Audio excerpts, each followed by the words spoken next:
On the road to Emmaus, from the Holy Gospel according to Luke. That very day, the first day of the week, 2 of Jesus' disciples were going to a village 7 miles from Jerusalem called Emmaus. And they were conversing about all the things that had occurred. And it happened that while they were conversing and debating, Jesus himself drew near and walked with them. But their eyes were prevented from recognizing him.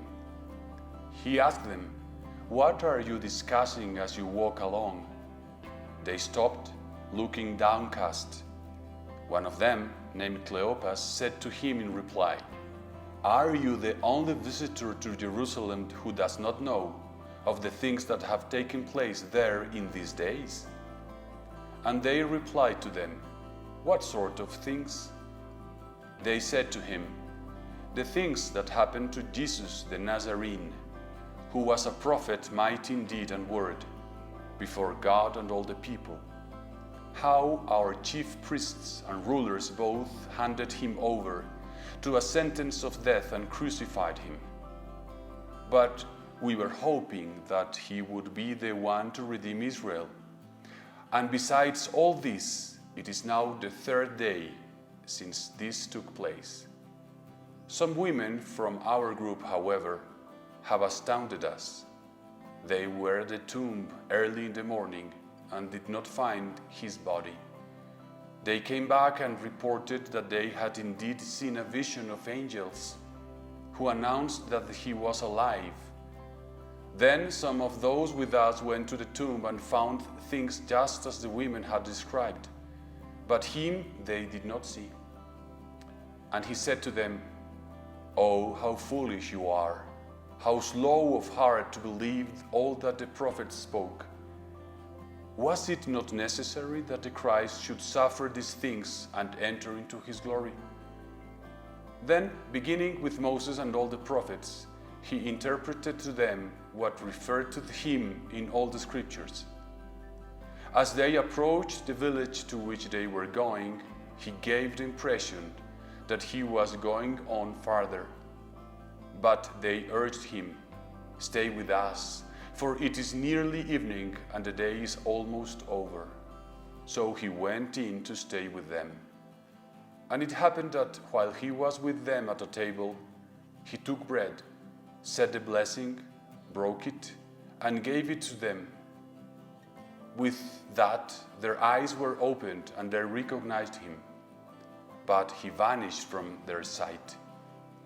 Then they said to each other, "Were not our hearts burning within us while he spoke to us on the way and opened the scriptures to us?"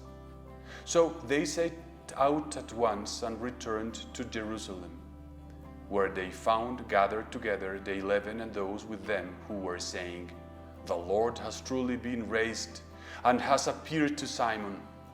Then the 2 recounted what had taken place on the way and how he was made known to them in the breaking of the bread.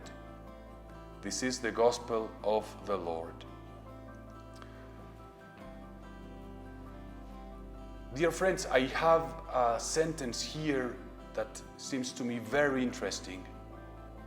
When Jesus vanished from their sight, they said to each other, "Were not our hearts burning within us while he spoke to us on the way and opened the scriptures to us?"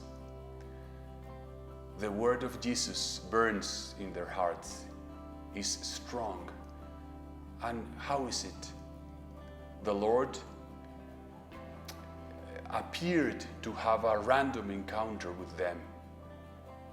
The Lord accompanied them along the way. He listened to them. He had the patience, the time to listen to their problems, their sorrows, their worries, everything.